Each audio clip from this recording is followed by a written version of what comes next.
guys, magsasalita nga pala kami at si Antoinette nasa likod ko. Tumatawa-tawa na lang. Kasi actually natatawa na lang din naman kasi talaga kami. Sa mga ibang napapanood namin na fake news, lalo na sa mga ibang Facebook page ng fake news na kesyo naghirap daw kami, kesyo binenta daw namin yung mga ari-arian namin, lalo na nag-viral pa yung yung pagbenta ko ng gold kay Boss Toyo. And actually, kaya ako binenta yun. Oo, although kailangan namin talaga ng pera, mga parro. Kasi bakit namin kailangan ng pera? Tsaka yung bahay namin, di ba, binibenta namin yung bahay namin sa Kainta. Yan, binibenta namin binibenta namin yung bahay namin sa Kainta. Kaya sa lahat ng gustong bumili ng bahay dyan, pwede nyo silipin yung bahay. Kung magustuhan nyo, di bilhin nyo. Kung di nyo magustuhan, di huwag nyo bilhin, di ba? So, yung pagbebenta ko naman yung gold kay Boss Toyo, although, talagang pinakita ko, alam ko naman na kapag binlog ko na yun, content ko din yun. Actually, isa rin sa content ko yun na nagbenta ako ng ginto para may makontent ako. Kasi bilang isang vlogger, bilang isang creator, mahirap mag-isip, lalo na kung araw-araw ka nagpo-post dito sa Facebook page na to. Di ba? Ganito, subukan yung maging vlogger. Mag-isip kayo ng araw-araw na content. Hindi natin alam, hindi natin masasabi kung ano-anong klaseng content ma-i-release nyo dito sa vlog. Napakahirap, di ba? Kaya yun, naisip ko na, siyempre, dahil kailangan din namin ng budget, ibebenta ko ngayon yung mga gold. Di ba? Ibebenta ko ngayon yung mga gold, yung mga diamond, yan, kasi, investment nga yun. Kaya naman namin binili yun. Tsaka matagal na nung binili ko yun, no? Kaya siguro nagsawa na rin ako. Actually, mabilis din naman ako magsawa sa mga ginagamit namin or mga kagamitan din namin, like mga gold namin, maiba naman. So ayun, hindi lang naman magbenta, medyo nagsawa na rin kami sa style or sa design. Kasi bibili ko ng gold eh.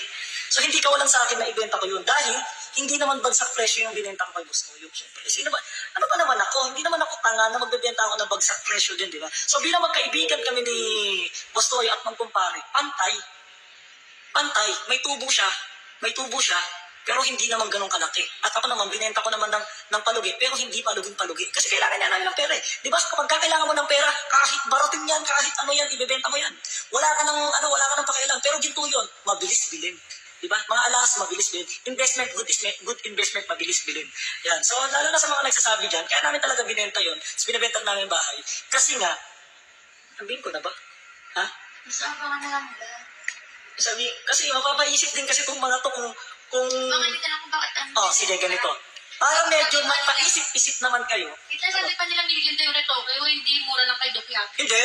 Sige, ganito Hindi milyon ng kay Doc Yapi. Gusto nyo, punta kayo sa Icon Clinic or i-message nyo sa Icon Clinic, mag-message kayo, tignan nyo kung gaano kamahal ang pa-BBL. Mura lang. Sabi nila kada braso. May discount pa. Kada braso daw t-shirt. Hindi. Grabe naman yun. Binawasan lang yung laman. Milyon na. Siyempre, bakit siya magpapagawa ng gano'n kung milyon din naman yung halaga? Just milyon na. Kapag ang dami nagpapagawa kay Doc Yapi, million. Kasi mura kay Doc Yapi. Kaya marami nagpapagawa kay Doc Yapi kasi mura. Wala namang magpapagawa. Sino ba naman? Sobrang yaman pagka kada braso milyon. Hindi naman. Grabe naman. Hindi naman. So magtanong din kayo kay Doc Yapi, di ba? So sa mga gusto magpailong yan, sa Icon Clinic, magtanong din kayo. Wala namang masama magtanong eh. Kaso ang problema, eto tatandaan nyo pag kami naghirap, kasalanan namin yun. Hindi nyo kasalanan yun. At pag namatay kaming mahirap, hindi nyo kasalanan yun. Kasalanan namin yun. Okay? Kaya ganun din sa inyo. Ganun din sa inyo. Kung mahirap kayo ngayon, kasalanan nyo yan. Hindi kayo dumidiskarte, hindi kayo nag-iisip kung paano kayo magkakaroon ng pera. Yan. Diskartehan nyo. Kami, kaya ako binenta yun, nagpapalago at nagpapaikot pa kami ng pera. Ganun ako mag-mindset. No? Kasi syempre, galing na ako sa hirap at ayoko na ulit manggaling doon. Kami, ayaw namin manggaling doon. Kayo naman siguro, ganun naman yung magiging sitwasyon ng buhay nyo. In case na yumaman kayo, siguro naman, napapaisip kayo na ayoko na maghirap ulit. Kaya yung pera ko paiikutin ko din. Diba? Soon, malalaman nyo bakit namin binenta yung bahay sa Kainta, yung in-house tour namin. Ayan, yung mga alahas namin kung bakit namin binenta. Soon, malalaman nyo yan. Diba? Hindi naman yung kumibigay ka para sa sarili. Oo, at saka isa pa, kaya nga kayo nagtrabaho. Ito, tatanong ko kayo, kaya kayo nagtrabaho para saan? Para mabili yung mga gusto. Di ba? Hindi ka naman nagtrabaho para dyan lang yung pera. Iipunin mo, pero may bibiling ka pa din. Di ba? Hindi pagwawaldas yung tawag doon. Di ba?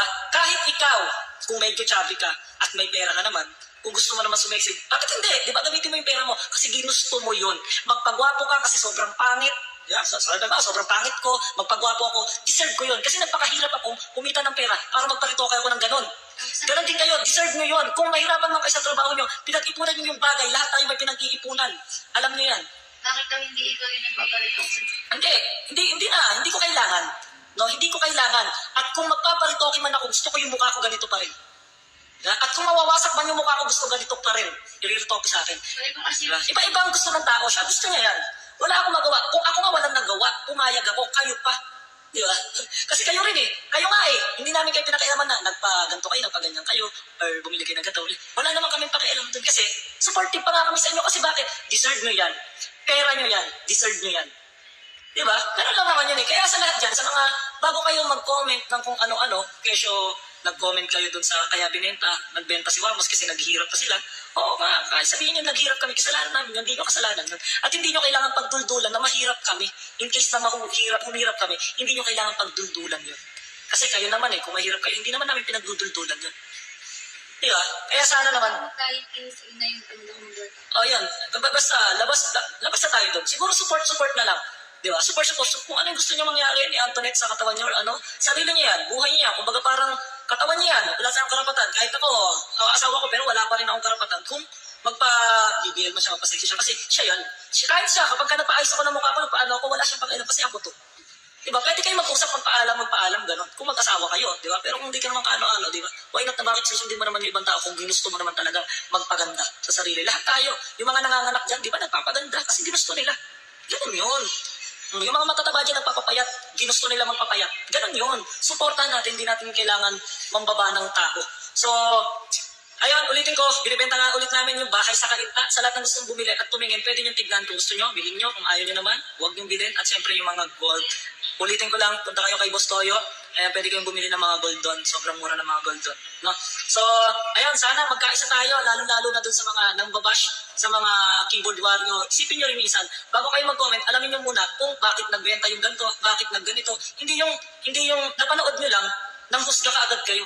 Di ba? Sana panoorin nyo muna yung mga susunod na araw kung ano ba talaga, bakit ko ibinenta yung bahay, bakit ko ibinenta yung mga ginto. Kasi may balak kami. Di ba? Nagpapaikot kumbaga. So, yun yung hindi nyo pa alam kasi mapanghusga kayo masyado. So, ayun lang. Sana isipin din natin mabuti. At sa inyo lahat, maraming salamat. Lalo sa mga sumusuporta, sa mga umaaway dun, sa mga nagbabash. Ayan, maraming salamat. Ayan, sa page dyan.